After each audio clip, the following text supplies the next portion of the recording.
Queridos amigos de Formación Teológica para Laicos, Comunio, tengan ustedes un buen día.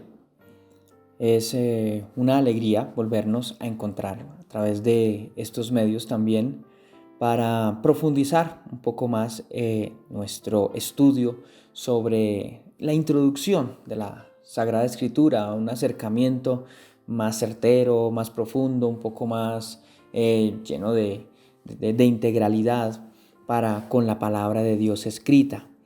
Entonces, en el día de hoy, en este momento particular, vamos a estar hablando de la historia de la interpretación de la Sagrada Escritura, la historia de la interpretación bíblica.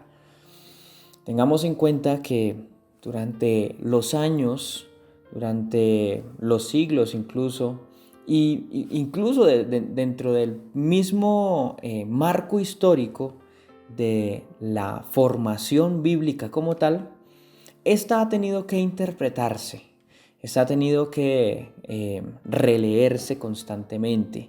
Esa es la palabra de Dios, recordemos, escrita en lenguaje humano. Entonces, vamos a entrar en materia, vamos a adentrarnos un poco, porque esto realmente es solamente un abrebocas, es solamente un brochazo de lo que podríamos nosotros hablar de la historia de la interpretación. Pero es un tema importante, ¿por qué motivo?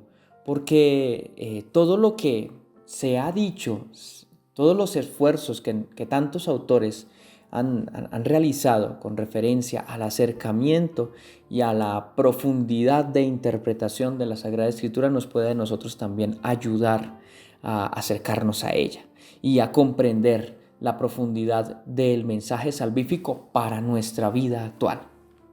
Entonces, los invitamos a que pues estén con nosotros en este ambiente de conocimiento, en este ambiente también de acercamiento al mensaje bíblico. Entonces, queridos amigos, queridos hermanos de comunión, en la Biblia pues se encuentra, como ya lo sabemos todos muy bien, la palabra de Dios escrita, la palabra de Dios escrita. En efecto, pues Dios se ha valido de hombres, de mujeres, ha querido consignar pues su designio salvífico con palabras humanas, ya que pues de esta forma el hombre puede llegar a comprender su camino de salvación. Nosotros no entendemos ni el idioma de los ángeles, nosotros no entendemos pues si lo hubiese el idioma divino, ¿sí? No lo entenderíamos, nuestra mente no estaría en la capacidad de comprenderlo. Por eso Dios traduce su designio salvífico en palabras humanas. Y esto tiene que hacerlo también para que nosotros lo podamos captar en hechos concretos, en momentos de la historia. Porque recordemos que a nosotros, criaturas materiales, nos rige el espacio y el tiempo. Por ese motivo, la palabra que Dios pronuncia debe darse a conocer a los hombres para que éstos la conozcan en un lugar y en una época, en un espacio y en un tiempo. Entonces la palabra de Dios, pues como ya lo hemos dicho, está escrita en un tiempo, en una época histórica, en las circunstancias concretas de un pueblo determinado. Es decir, la revelación divina tiene un carácter histórico. Las circunstancias históricas, culturales, políticas, económicas, religiosas y temporales en que fue escrita la Biblia, pues son muy diversas, son muy diferentes a las nuestras. Los contextos culturales de hace 4000 años, pues obviamente que van a cambiar mucho a lo que nosotros tenemos hoy en día. Las prescripciones, digamos, de dignidad humana, de lo que significa la vida, de las cosmovisiones, de cómo se ve el mundo, de cómo se interpreta la naturaleza, la ciencia, la tecnología, todo ello ha hecho que cambiara pues mucho la percepción del hombre con referencia a la realidad. Y eso debemos tenerlo en cuenta. Y por este motivo se hace necesaria una interpretación de los textos sagrados que permita conocer para los diversos tiempos lo que Dios desde siempre ha querido comunicar a los hombres y mujeres. Este interés por descubrir el sentido profundo que encierran los textos bíblicos pues no es nuevo. Al contrario, siempre los fieles han buscado la forma de interpretar la Escritura. Por eso, también es importante conocer el recorrido que el creyente ha tenido que recorrer a lo largo de la historia en orden al abordaje de nuestro libro sagrado. Pues en este espacio que tenemos vamos a acercarnos a la historia de la interpretación bíblica en varios momentos. En primer lugar, miraremos cómo el mismo texto sagrado tiende a interpretarse a sí mismo. Luego tendremos contacto con la forma en que los padres de la Iglesia se acercaban a la Escritura. En un tercer momento miraremos cómo los medievales, las personas de la Edad Media, los pensadores de la Edad Media, realizaban este mismo ejercicio de interpretación. Posteriormente tendremos en cuenta las circunstancias histórico-eclesiales que significaron la Reforma Protestante. Esto es un momento importante en la historia de la Iglesia y pues evidentemente también el Concilio de Trento. Eso fue en el siglo XVI. Siguiendo pues nuestro recorrido, llegaremos al Concilio Vaticano I y la encíclica Spiritus Paraclitus. Finalmente, abordaremos dos documentos eclesiales fundamentales en la historia de la interpretación bíblica: la encíclica Divino Afflante Spiritu y la instrucción, un poquito más somera, de Santa Mater Ecclesia. Y de esta forma nos daremos cuenta de que la Iglesia siempre ha buscado las formas más pertinentes para acercarse a la palabra de Dios, y que este contacto con el mensaje divino siempre ha tenido sus énfasis y sus particularidades en el transcurso de la historia. Pues bien, vamos a iniciar nuestro recorrido teniendo en cuenta, como ya lo habíamos dicho, que la Biblia misma, la Sagrada Escritura misma, tiende a interpretarse. Entonces, esto lo llamaremos la Biblia como primer momento hermenéutico. No se asusten con la palabra hermenéutico, algunos de pronto ustedes la han escuchado, otros no, unos saben qué significa, otros no. Ya más adelante nos daremos cuenta qué significa la hermenéutica y más particularmente la hermenéutica bíblica. Bueno, entonces vamos a mirar. En este recorrido vamos a tener en cuenta de manera particular y vamos a tener como punto de partida, mejor dicho, las realidades del pueblo de Israel, el cual nunca ha dejado de buscar el sentido de su propia historia. Y esta historia del pueblo de Israel pues coincide con la misma escritura divina, particularmente en lo que conocemos los cristianos como Antiguo Testamento. Para los judíos no existe el Antiguo Testamento, es decir, para los judíos la escritura es el Antiguo Testamento. Ellos lo llaman la escritura, ¿sí? Las escrituras. Entonces está los libros de la ley, los profetas, los escritos, ¿sí? Los libros de la ley, lo que nosotros conocemos como el Pentateuco, los 5 primeros libros de la Biblia. Luego están pues los profetas y luego están todos los demás escritos que pues en muchos casos coinciden también con los textos sapienciales.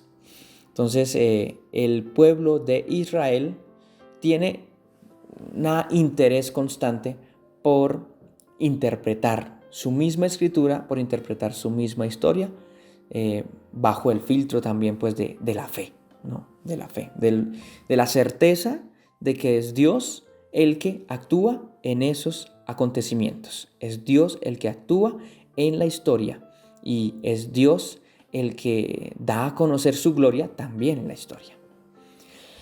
Muchos de los libros veterotestamentarios, es decir, del Antiguo Testamento, son el resultado de nuevas interpretaciones de la historia permeada por realidades religiosas y por manifestaciones divinas al pueblo de Israel. Veamos unos ejemplos. Ya hemos estudiado las tradiciones, recordemos aquel momento en que recordábamos también la historia de Israel y recordábamos las tradiciones también. Entonces la tradición yavista, la tradición eloísta, la tradición deuteronómica y la tradición sacerdotal, las 4 tradiciones en las que pues, se cree que fue elaborado el Antiguo Testamento. Recordemos que todo esto pues, es fruto de muchos estudios. Entonces, la tradición, o más bien el código deuteronómico, tiene muchas reinterpretaciones de acciones que ya han sido narradas en otras partes del Antiguo Testamento. El código deuteronómico, como lo decíamos, en los capítulos 12 al 26, o más bien en el libro del Deuteronomio 12-26, se hace una relectura y una extensa interpretación del Código de la Alianza, el cual ya había sido escrito en el libro del Éxodo bajo la tradición eloísta a partir del capítulo 20 hasta el capítulo 22. Si ustedes quieren hacer el ejercicio de buscar en el libro del Deuteronomio, capítulos 12 al 26, se van a dar cuenta y pues lo comparan un poco con el capítulo 20 al 22 del libro del Éxodo, se van a dar cuenta de algunas similitudes. En el libro del Deuteronomio se explica, se relee todo este código de la alianza que está escrito en el Éxodo, y pues esto hace parte de una interpretación de este código de la alianza. Entonces es como un ejemplo para darnos cuenta que realmente dentro de la misma Sagrada Escritura también hay unos intereses de ser interpretada. Recordemos también que a partir de la realidad del exilio de Babilonia, el pueblo de Israel desarrolla su espiritualidad, la cual recibe el nombre de judaísmo, también ya lo hemos visto. Pues bien, los judíos que vivieron dentro del curso histórico en el que se escribió el Antiguo Testamento, tuvieron un interés muy grande por releer la historia a la luz de los acontecimientos que vivían, creando una práctica interpretativa de la misma escritura llamada Midrash. Midrash es un método de interpretación que se encuentra al interior de los mismos textos bíblicos y que permitía traer al presente los acontecimientos pasados, descubriendo en ellos enseñanzas, moralejas y pues que determinaban y sustentaban las formas de conducta. El Midrash tenía pues estas características, como que traía al presente los acontecimientos del pasado y le decía a las personas del presente: miren cómo actuó Dios, esto se interpreta de esta manera, entonces debemos actuar de esta otra manera para que no nos vuelva a pasar lo que nos pasó antiguamente. Eso es más o menos, digamos, pues que tiene muchas más profundidades y particularidades, pero pues a nivel muy general es eso. Teniendo en cuenta que este es otro ejemplo de la necesidad que se tiene dentro de la misma escritura de interpretar la escritura. Pasemos al Nuevo Testamento. Allí podemos ver que Jesús constantemente hace referencia a las escrituras y a la ley. De hecho, pues él mismo afirma ser el cumplimiento de la ley de los profetas. Si ustedes desean, pueden buscar Mateo 5:17 y ahí se encuentra pues la referencia bíblica de lo que acabo de decir. Los evangelistas, dando a conocer las palabras y las acciones del Señor, han querido resaltar en Jesús varios elementos importantes. Primero, Cristo es el Hijo de Dios. Por tanto, en segundo lugar, conoce al Padre Celestial. Y al conocer al Padre Celestial, en tercer lugar, da a conocer su plan salvífico a los hombres. Y cuarto lugar, como Jesús es el Hijo de Dios, como conoce al Padre Celestial y sus palabras pues nos llegan a nosotros, entonces esas palabras son verdaderas. ¿Sí? Son verdaderas. Hay una autoridad concreta en Cristo y es el hecho de que pues, es el Hijo de Dios y conoce al Padre. Luego, las palabras que nos dice son verdaderas. Y si ustedes desean ir a la Escritura, Juan 1:18 nos habla de esta realidad. Entonces los mismos acontecimientos que sucedieron alrededor de Cristo ya son en sí mismos una interpretación de todo el Antiguo Testamento, porque Él mismo es la plenitud de la Escritura. En Cristo todo lo que estaba enunciado o prometido se cumple. Esto lo creemos nosotros los cristianos. Y pues aquí es muy importante, por ejemplo, el Evangelio de San Mateo. Es muy claro, ¿sí? No tanto importante, sino claro, es muy claro. En este Evangelio, en el Evangelio de San Mateo, Se busca presentar a Jesús como el nuevo Moisés, atención, el nuevo Moisés. Y un buen ejemplo de esto que estamos afirmando, es leer algunos pasajes de este evangelio y tener presente lo que se afirma en el libro del Éxodo sobre Moisés. Hay bastantes similitudes. De hecho, les recomendaría, particularmente tengo conciencia de que en la Biblia de Jerusalén, en la edición de la Biblia de Jerusalén, al margen de los textos bíblicos, al margen, hay como que se remite a otros textos. Si ustedes buscan el Evangelio de San Mateo, el Evangelio de San Mateo los va a remitir en muchas ocasiones al libro del Éxodo, sobre todo en la primera parte del Evangelio. ¿Qué significa esto? Pues que es posible que el autor del Evangelio de San Mateo haya tenido en cuenta algunos pasajes de la escritura antigua, es decir, del libro del Éxodo, para componer lo que ha dicho sobre Jesús y para darle consistencia a Cristo de que su acción tiene una autoridad particular porque Jesús es el nuevo Moisés. En muchas circunstancias se puede ver esta realidad. Entonces, si ustedes quieren hacer el ejercicio, pues sería muy interesante que se hiciera y pues también muy útil. Vamos más adelante. Un trabajo grandioso que se percibe en el Nuevo Testamento con respecto a la interpretación del Antiguo lo hicieron los apóstoles y pues evidentemente también los escritores sagrados de los libros neotestamentarios, es decir, de los libros del Nuevo Testamento.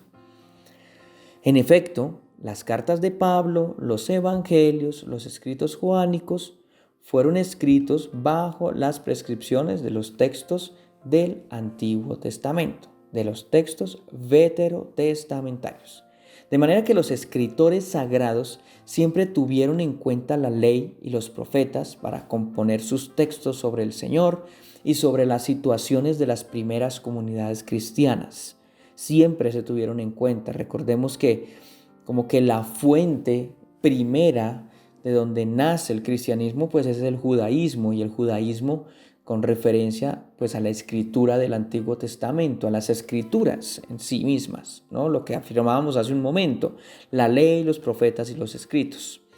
Los escritores sagrados del Nuevo Testamento tienen muy en cuenta estos textos antiguos para elaborar también sus reflexiones y para iluminar la vida, la existencia, el acontecimiento pascual que vivieron con Cristo y que ahora pues el mensaje se estaba difundiendo. Entonces esto es importante tenerlo en cuenta, que en el Nuevo Testamento pues hay una relectura también del Antiguo Testamento. Y pues en efecto, en estos textos neotestamentarios en gran parte se presenta la actualización del Antiguo Testamento desde la vivencia del acontecimiento pascual, como ya lo hemos dicho, y los hechos que determinaron el anuncio querigmático del Evangelio en sus primeros años, el hecho de afirmar que Cristo, el Hijo de Dios, nos salvó por su muerte en cruz, pero que no se quedó en el sepulcro, sino que resucitó y se apareció y fue glorificado por el Padre. Esto se sustenta también y se ilumina con los textos del Antiguo Testamento. Y pues no podríamos olvidar, entre muchos otros ejemplos, el texto de los Hechos de los Apóstoles 15, versículos 5 y siguientes. Precisamente en este texto se presenta una relectura y como una aclaración particular por parte de los apóstoles y de los miembros del camino del cristianismo naciente, efectivamente, por supuesto. Y es el tema trascendental que para el judío es la circuncisión, un tema importantísimo. Los discursos que se dan en estos pasajes, recuerdo Hechos 15, 5 y siguientes, y pues que llegan más o menos hasta el versículo 29, son toda una profundización, una relectura de muchos elementos de la ley que habían prescrito los judíos desde el Antiguo Testamento. Si quieren acercarse a esos textos, se pueden dar cuenta cómo hay una discusión, cómo hay un diálogo ahí para mirar con referencia al tema de los cristianos o los creyentes que se iban adhiriendo no del judaísmo, sino de otras culturas, de las culturas paganas del momento. Entonces, eso es importante tenerlo en cuenta. Se necesita la relectura, se necesita la interpretación de la ley, de los textos, de lo que ha acontecido, de la escritura antigua, para poder vivir a plenitud la experiencia cristiana. Bien, vamos a un segundo momento, y es la época de los padres de la iglesia. Cómo los padres de la iglesia, pues de manera, repito, muy por encima, pues han tenido contacto con la Sagrada Escritura, y cómo también a partir de ello se determina también toda una reflexión y todo un acercamiento concreto a la Escritura de los siguientes siglos, incluso hasta el día de hoy, ¿no? Es muy importante el aporte que hacen los padres de la iglesia. Pues estos santos y estos escritores sagrados, estos pensadores cristianos, se distinguieron por su acercamiento y su búsqueda de sentido profundo de los textos sagrados. Podemos citar de manera particular a Orígenes. Este autor tuvo la genialidad de abordar la escritura a partir de un método llamado crítica textual. ¿Qué hacía Orígenes? Ubicaba los textos bíblicos en una especie de columnas, pues evidentemente en los pergaminos y en los papiros y en las circunstancias escriturísticas que tenían en ese momento. Pero entonces él ubicaba, él organizaba más bien los textos bíblicos en una especie de columnas, una junto a la otra.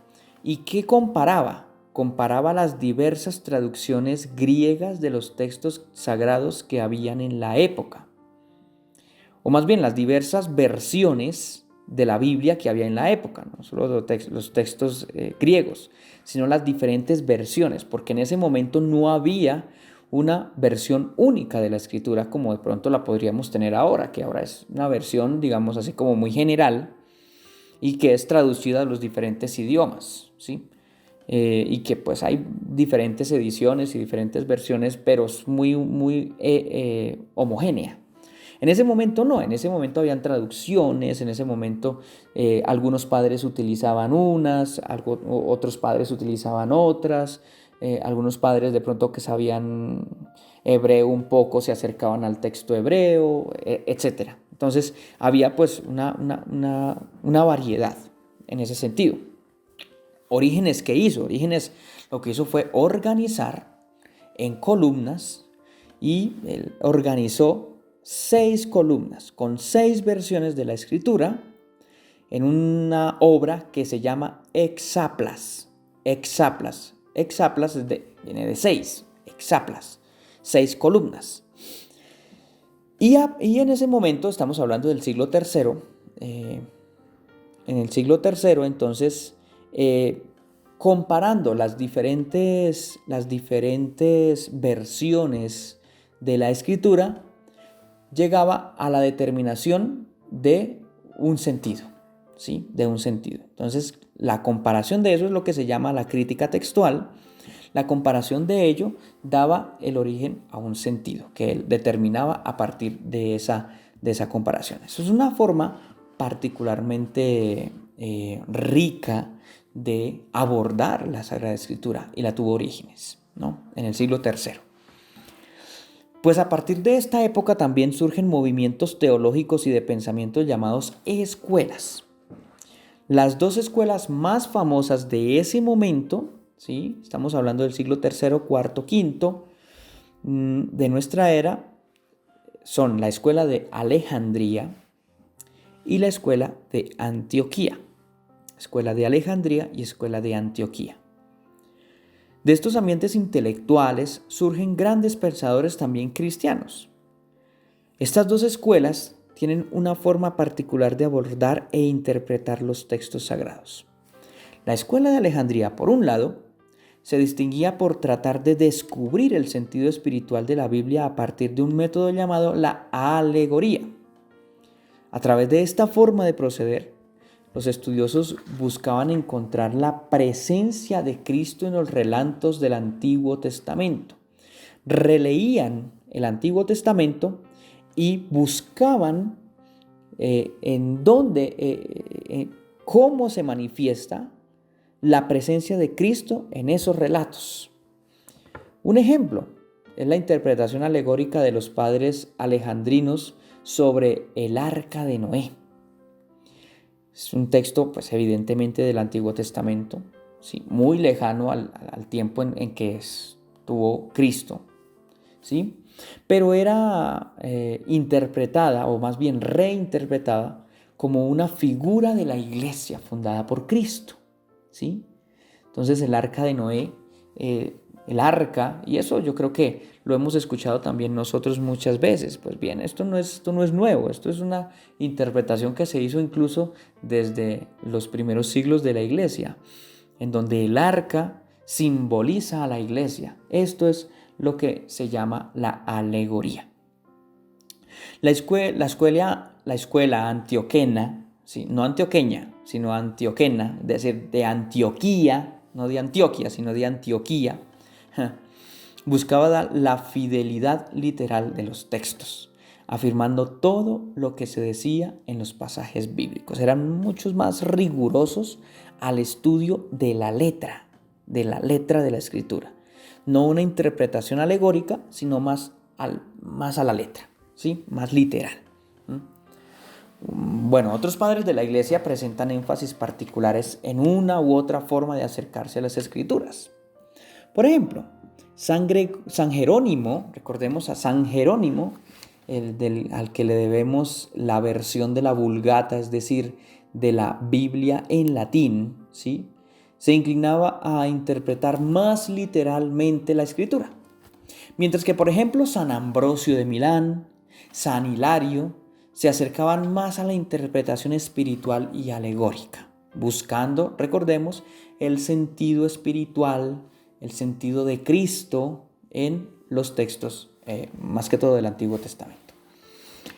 Sin embargo, uno de los genios de esta época, y estamos ya hablando del siglo V, fue precisamente San Agustín de Hipona, quien intentó conjugar el abordaje literal y el espiritual, ¿sí? Literal y el alegórico, para elaborar su teología y sus reflexiones.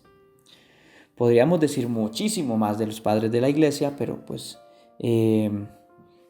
es simplemente un abordaje así muy somero, muy por encima. Entonces tengamos en cuenta eso. Habría muchas más cosas que decir y habría mucho más que profundizar, porque pues hay una riqueza inmensa en la patrística, ¿sí? Pero bueno, sigamos con la interpretación bíblica en la Edad Media.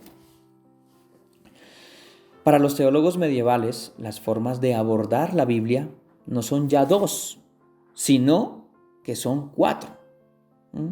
Cuatro, que se derivan, bueno, digamos que es el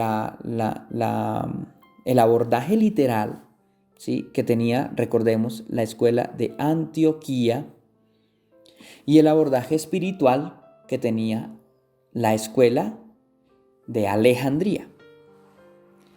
De este abordaje espiritual, pues se desprenden también otros elementos importantes para el cristiano, o para que se acerque a la Sagrada Escritura, o el efecto que tiene la Escritura para las personas que tienen contacto con ella.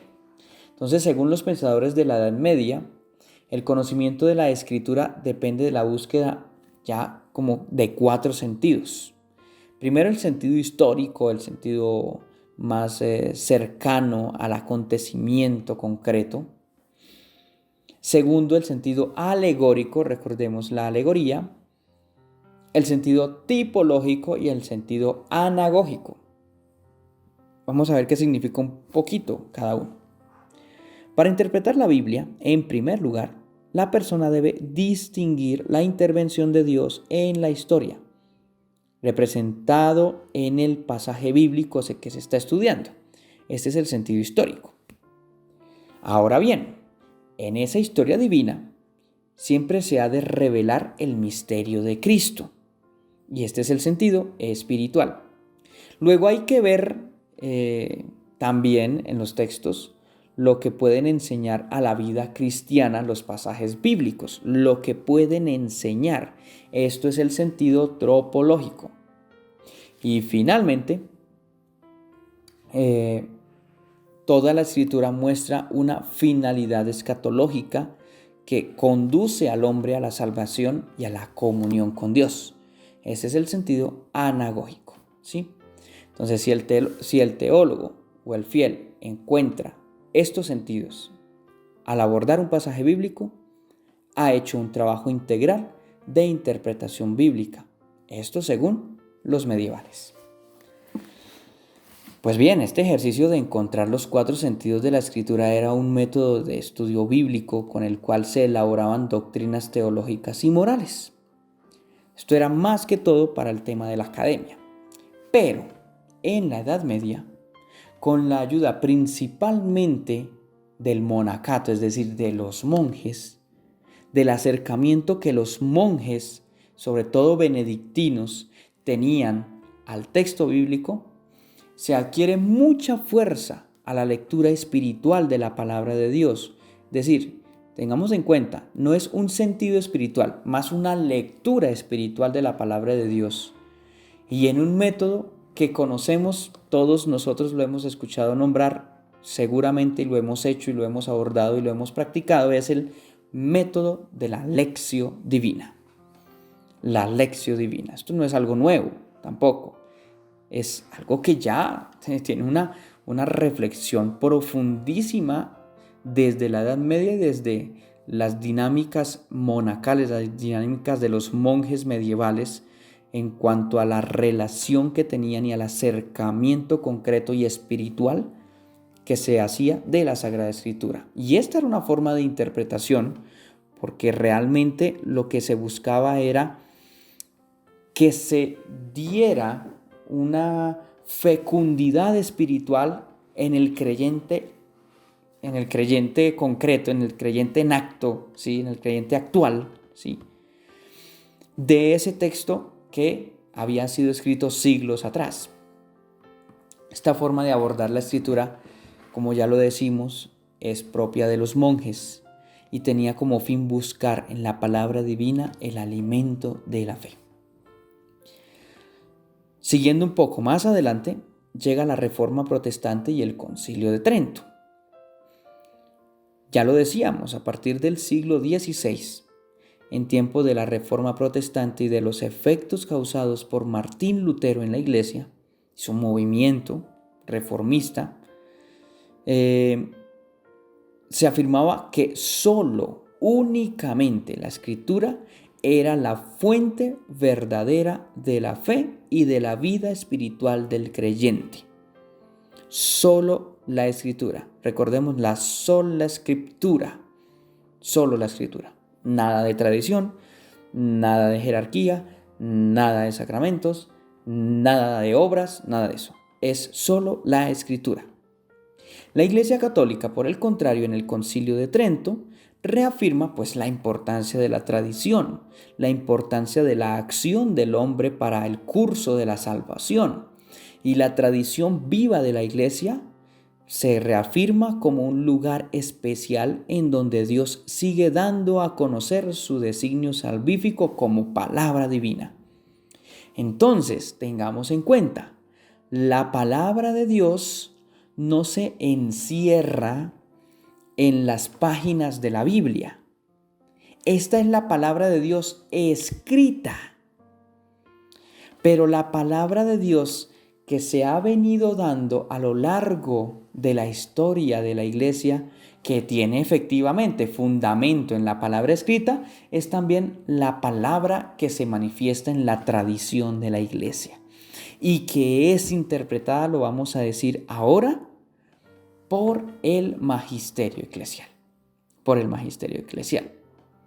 Entonces, de cara a la insistencia luterana de la interpretación personal de la Biblia, porque se afirmaba una interpretación subjetiva, es decir, una interpretación personal que no estaba mediada por ninguna institución eclesial, por ninguna jerarquía, por ninguna autoridad superior, nada de eso. Era una interpretación para mí y hecha por mí, ¿sí? Dentro del contexto luterano, ¿no? Y esto sin la influencia de autoridad externa. Pues de cara a esto, la Iglesia Católica resalta la importancia de la misión del magisterio y la misión del magisterio de interpretar oficialmente el mensaje divino. Ya después el Concilio Vaticano II va a afirmar que el magisterio está al servicio de la palabra de Dios. Está al servicio de la palabra de Dios. Está al servicio porque debe darla a conocer, no como una autoridad que está por encima para hacer decir a la palabra de Dios lo que el magisterio le conviene, sino más bien para interpretar la palabra de Dios y buscar el sentido verdadero que tiene y dársela a los fieles. Es interesante toda esta dinámica. Ahora bien, hay que ser justos, ¿sí? Hay que ser justos. En este punto de la historia se cae en dos extremos que no son pues para nada favorables, ni para el luteranismo, ni para el protestantismo, ni para la Iglesia Católica, ¿sí? Dentro del catolicismo, a partir de las inspiraciones del Concilio de Trento y en el afán de contrarrestar los efectos de la Reforma protestante, se favorece un alejamiento de la Biblia por parte de los laicos, lastimosamente. Entonces, incluso se les impedía a los laicos porque no tenían la capacidad, se creía en ese momento, que no tenían la capacidad de abordar el mensaje bíblico y más aún en el miedo de que las personas, los bautizados, tuvieran una interpretación subjetiva, como lo afirmaba el luteranismo, de la palabra de Dios.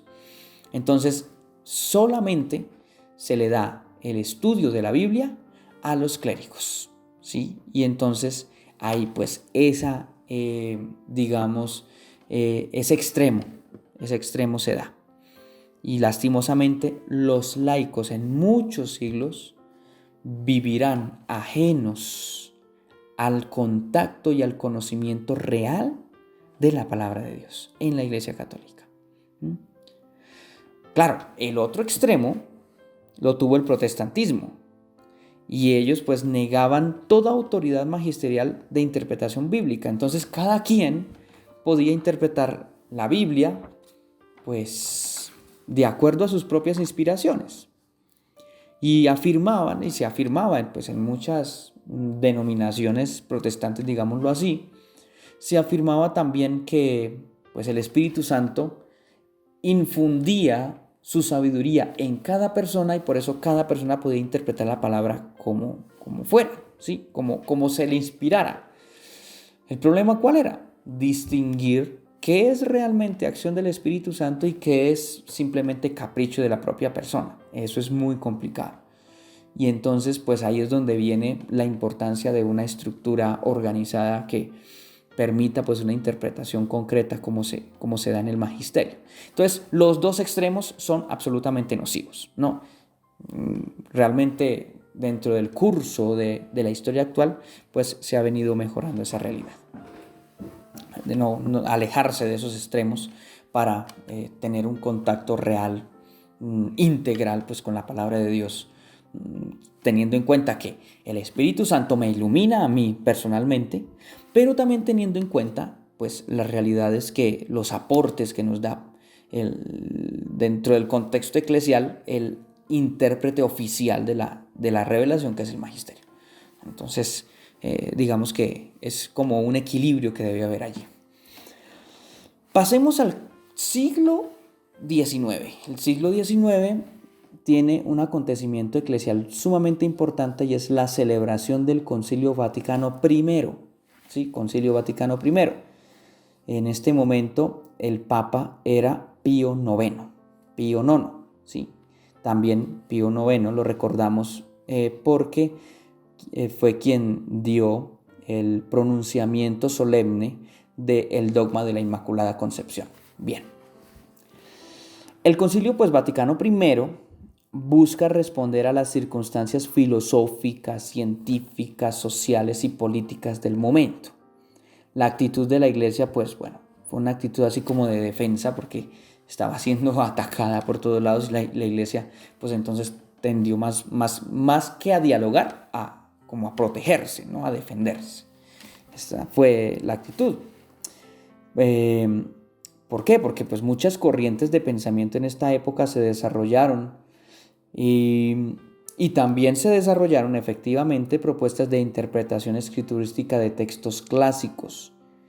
Y de textos clásicos también entraba allí la escritura sagrada, la Biblia.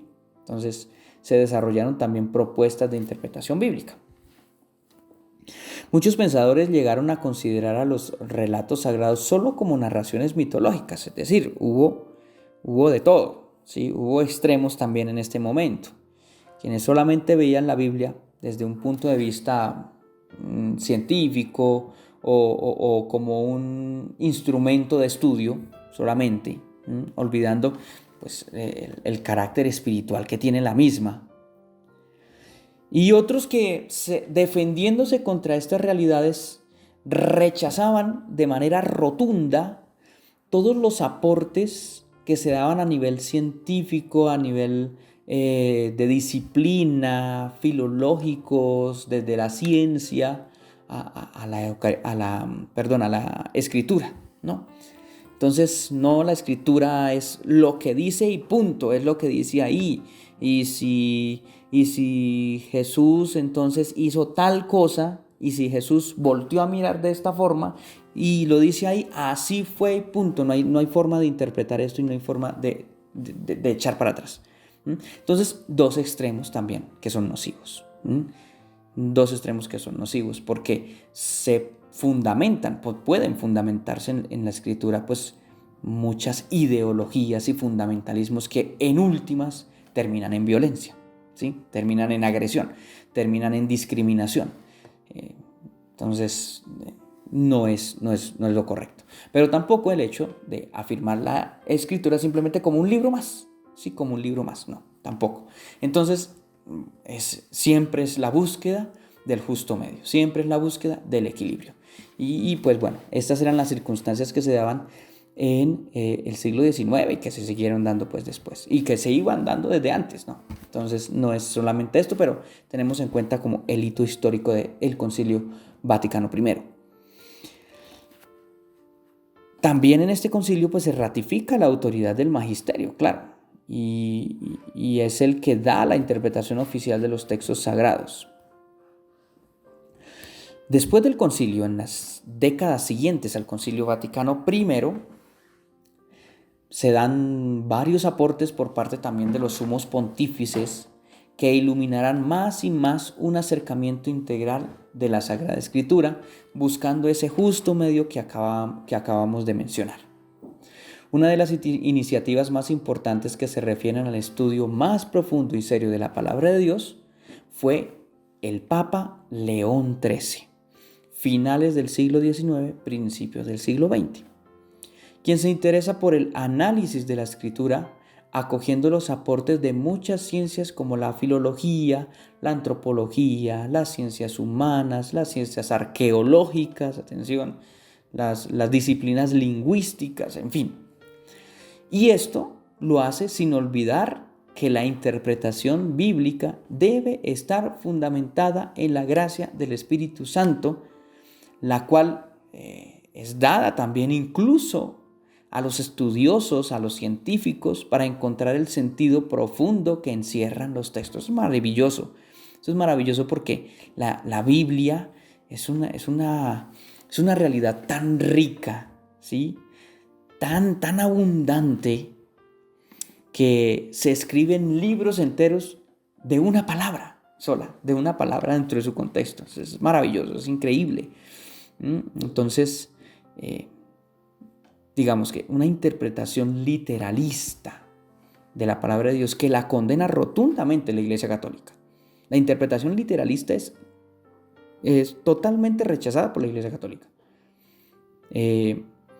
Recordemos el texto de la Comisión Bíblica sobre la interpretación de la Biblia en la iglesia, eso está totalmente libre en internet, lo pueden conseguir. Y lo tenemos también en nuestra plataforma. La interpretación de la Biblia en la iglesia, ahí nos deja clarísimo que para una interpretación correcta de la palabra de Dios es necesario no solamente afirmar que lo que dice ahí es y punto, no hay vuelta de hoja, sino más bien es necesario estudiar todo lo que hay alrededor de un texto bíblico para conocer el sentido profundo que él encierra, ¿no? Y eso lo va a decir más adelante el Papa Pío XII, ya en 1943. Y se publica la carta encíclica Divino Afflante Spiritus. Este documento eclesial es muy importante para el conocimiento de la Sagrada Escritura. Divino Afflante Spiritus. En esta carta encíclica se mencionan varios elementos que deben tenerse en cuenta al momento de interpretar las Sagradas Escrituras.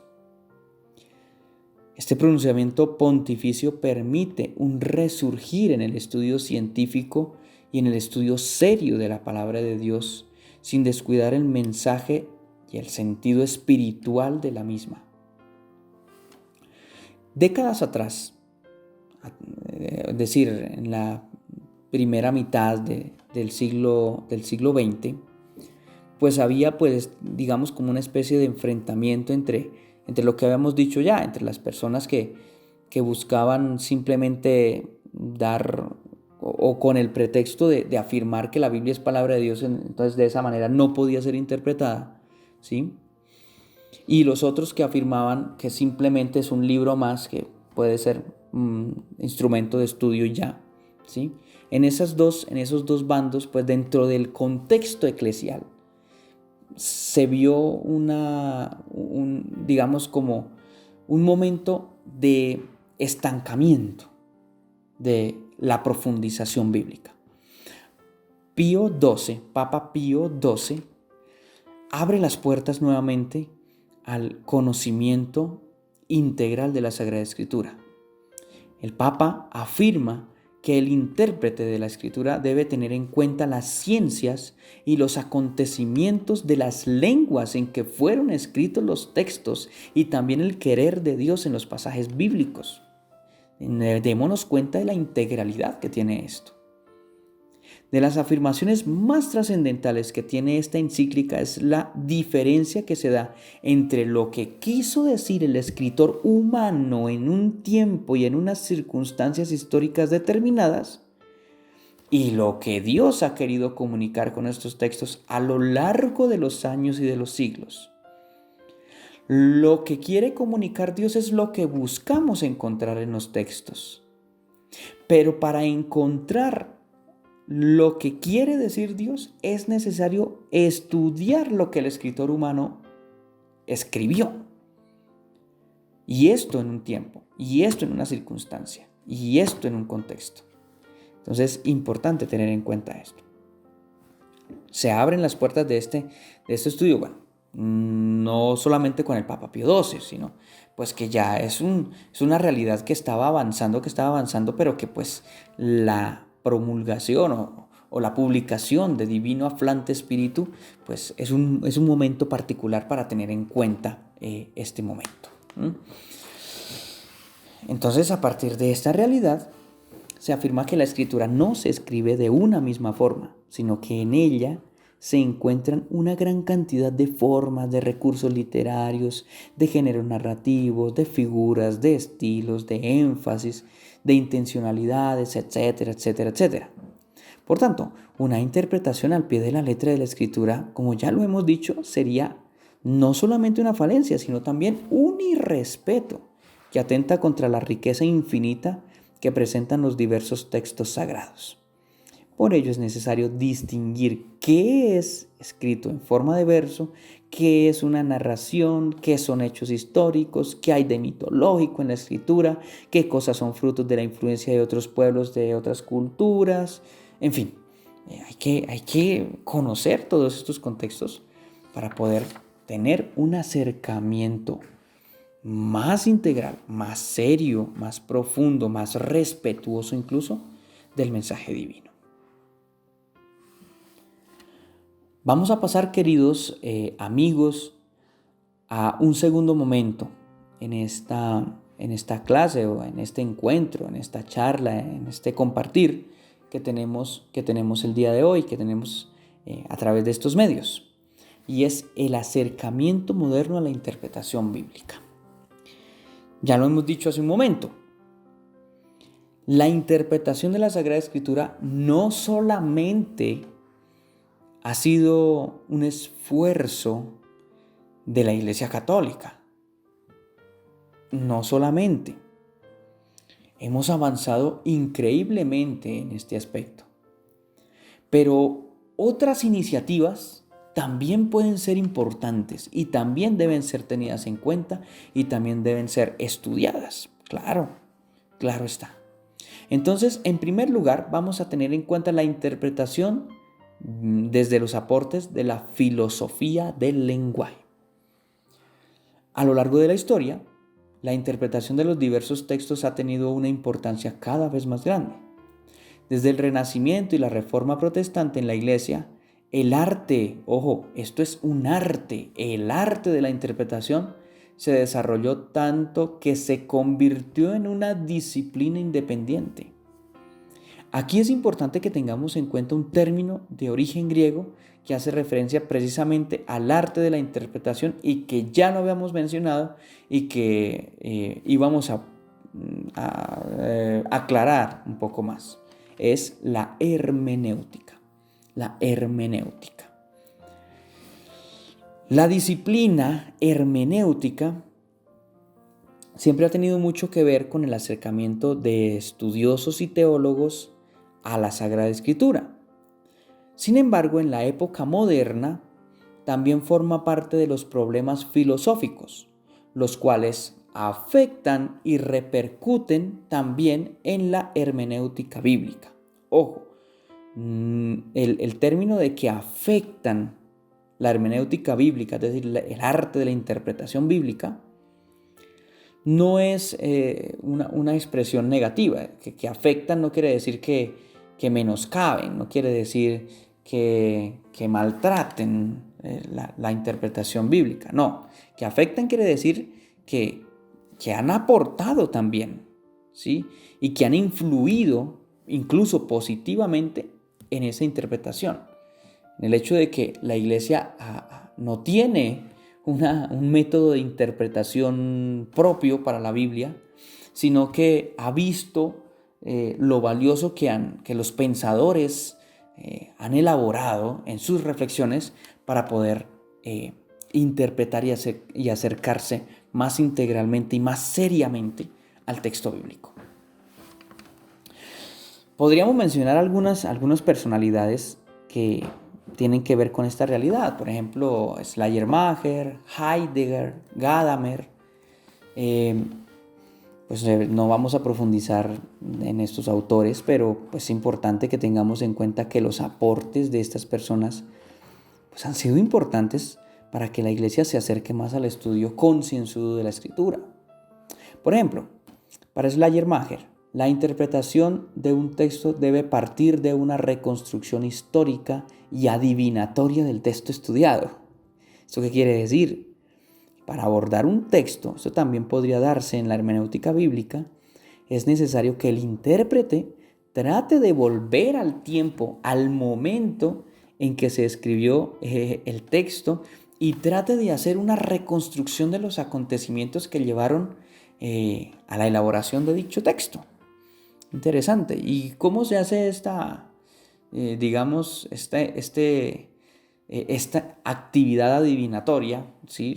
No tengamos en cuenta esta realidad como algo negativo, sino como un método, una acción metódica, ¿sí? De tratar de volver al pasado y tratar de descubrir y de organizar de pronto las circunstancias históricas que estuvieron alrededor del texto para encontrarle un sentido más profundo, ¿sí? Esto se hace a través del estudio de la historia, ¿no? del estudio profundo de las realidades históricas, contextuales, culturales que el texto tiene a su alrededor, ¿no?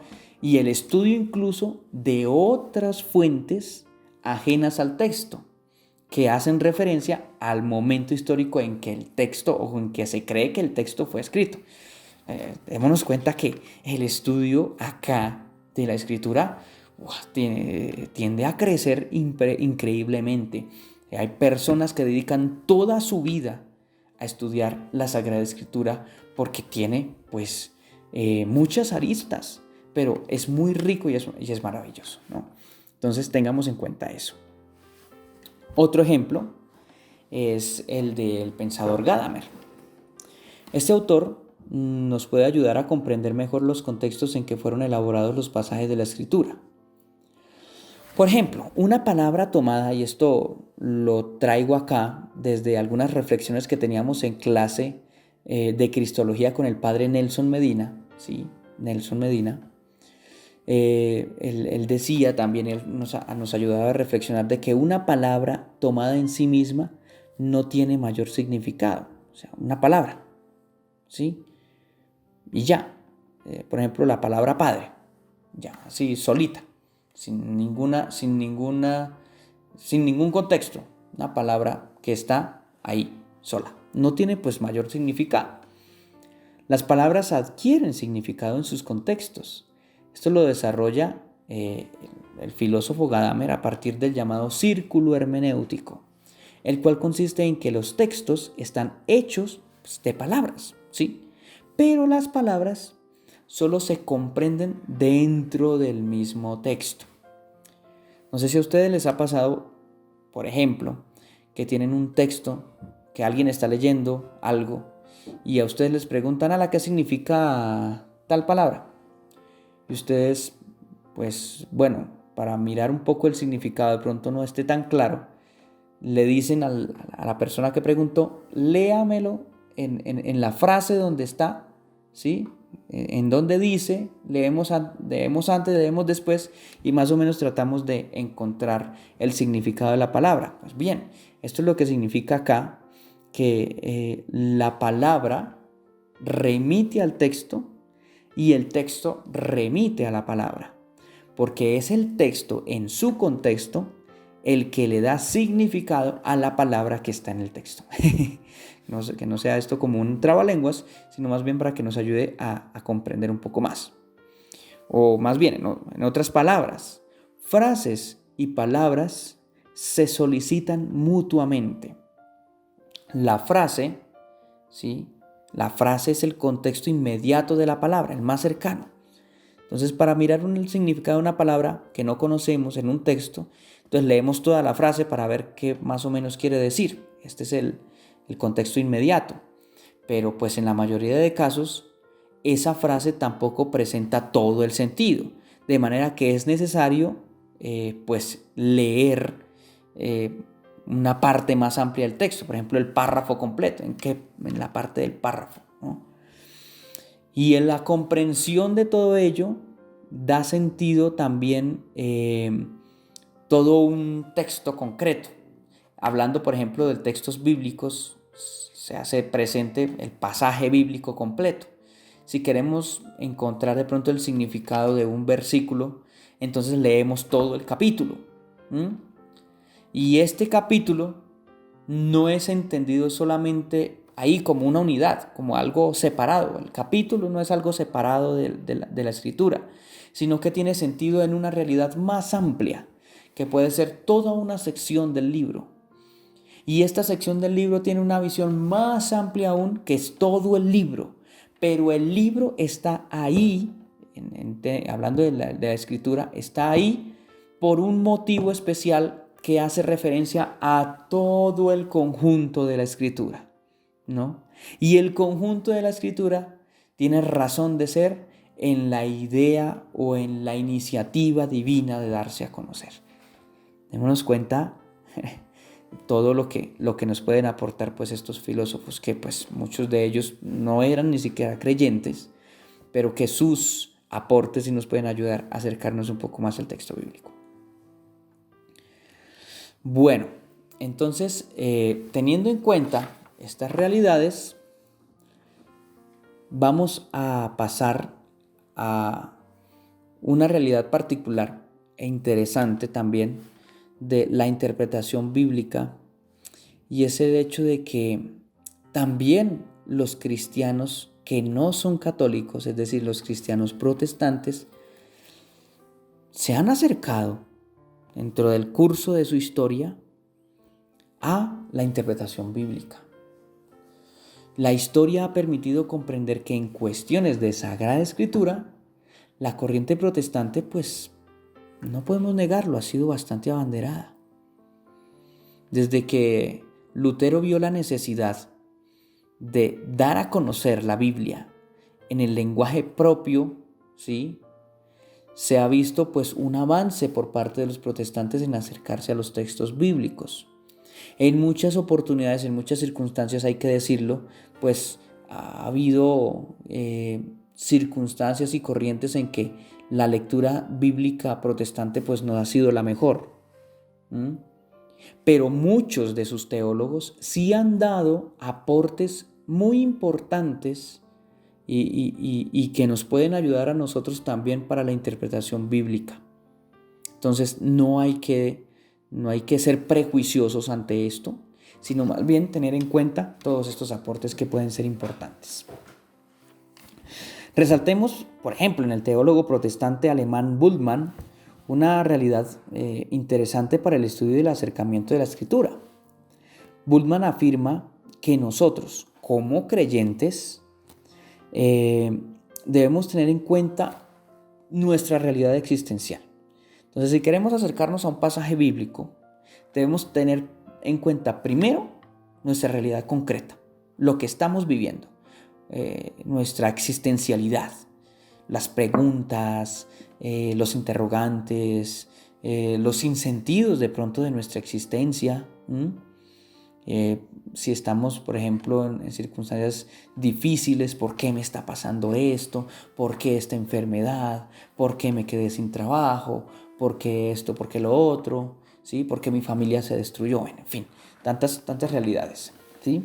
Los problemas sociales, los problemas personales, familiares, todas las circunstancias que nos rodean. Entonces, teniendo en cuenta esta realidad existencial, se toman los textos bíblicos y se les pregunta,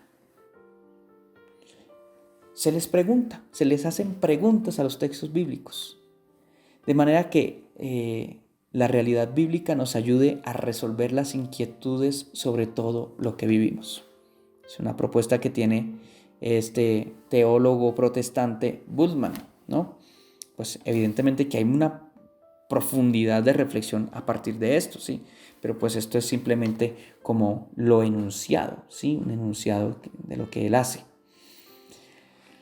El mismo Bultmann nos dice, el creyente acude al texto bíblico con un interés previo, con una precomprensión que hace referencia a nuestra misma existencia, lo que ya decíamos. A partir de lo que vivimos en el hoy, le pedimos respuestas al texto que estamos leyendo. Es un tema interesante que nos plantea Bultmann, ¿no? Otro teólogo que habla de la interpretación bíblica y que es protestante es Pannenberg. Él resalta el hecho de que la revelación bíblica es histórica, ya lo hemos dicho antes, es decir, Dios tiene el campo histórico como lugar de su revelación a los hombres, porque allí es donde el ser humano puede comprender el mensaje divino. Por lo tanto, para este teólogo alemán, la hermenéutica, es decir, el arte de la interpretación de la Escritura, debe hacerse a partir de una interpretación de la historia, cuya cumbre es el acontecimiento pascual de Cristo, el cual nos permite ver lo que ha hecho Dios en el pasado, lo que hace Dios en el presente y la esperanza de felicidad eterna en el futuro. Esta sería la clave de lectura y la clave de interpretación bíblica. Entonces es una historia que no se queda en el pasado, sino que responde al presente, pero que nos transporta hacia el futuro. Interesante. Ahora, pues son pensamientos que no los han dicho solamente los teólogos protestantes, sino también pues muchos otros pensadores católicos, muchos otros pensadores también dentro del contexto de la iglesia, ¿no? Entonces, pero es importante tener en cuenta que se han dado muchos aportes importantes. Pues bien, queridos amigos, llegando ya al final de este momento en que hemos compartido la historia de la interpretación bíblica y que nos hemos dado cuenta de muchas realidades, vamos a concluir con lo siguiente. Bueno, esto es solo un vistazo de lo que se puede afirmar sobre temas de interpretación bíblica. Hay mucho, pero muchísimo más que ver. Es preciso tener en cuenta varios elementos para terminar. En primer lugar, no hay que olvidar que la Sagrada Escritura es palabra de Dios escrita por manos de seres humanos, con lenguaje humano, pero de mensaje divino. Estos seres humanos estaban inspirados, ¿sí? Inspirados con su plena conciencia, con sus plenas capacidades, pero con la gracia del Espíritu Santo que les invitaba también a dar el mensaje salvífico de Dios. Pero como está escrito, y ya dijimos por qué estaba escrito en palabras humanas, ¿sí? En circunstancias concretas, desde siempre el creyente que ha visto en dichos acontecimientos la mano del poder de Dios ha tenido que interpretar y actualizar pues la palabra divina que encierran las expresiones humanas de la Sagrada Escritura. En segundo lugar, si bien la Biblia ha tenido que ser interpretada, esta hermenéutica no siempre ha sido igual. De hecho, de acuerdo a las circunstancias y las épocas que han dado énfasis particulares en orden a la interpretación bíblica, se han dado diferentes métodos, diferentes formas, diferentes acercamientos a la palabra de Dios. Y entonces el conocimiento de este transcurrir de los años, de ese transcurrir de diferentes formas, permite una riqueza concreta en el acercamiento que nosotros podemos tener hoy de la palabra de Dios. Y en tercer lugar, la historia de la interpretación de la palabra de Dios escrita ha permitido conocer de forma más seria y más integral la misma Biblia. Claro, los estudiosos y los pensadores que se han dedicado al conocimiento de la Sagrada Escritura han descubierto elementos importantísimos que permiten ver que este no es un texto cualquiera, sino que encierra una cantidad inmensa de particularidades y que pues por lo tanto no es homogéneo, no es uniforme, sino que se trata de una serie de textos que tienen características propias, que presentan géneros literarios, estilos lingüísticos, énfasis, temáticas sumamente variadas, etcétera, etcétera. Todo ello en orden a un mensaje que Dios quiere darnos a nosotros. Estos elementos que han aportado los intérpretes bíblicos deben tenerse en cuenta al momento de contactar, de tener contacto con la palabra de Dios, ya que todo esto nos ayuda a comprender y a profundizar el sentido real de lo que allí se escribió y de lo que Dios mismo quiso revelar.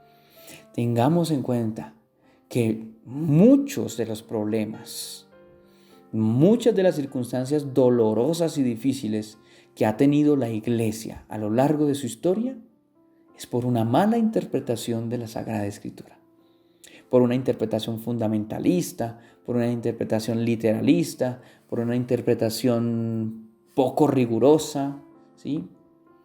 Muchas de las circunstancias difíciles han sido por eso, ¿no? Y siguen siendo en muchas circunstancias. Entonces, tengamos en cuenta que la Sagrada Escritura debe interpretarse, pero interpretarse bien, ¿sí?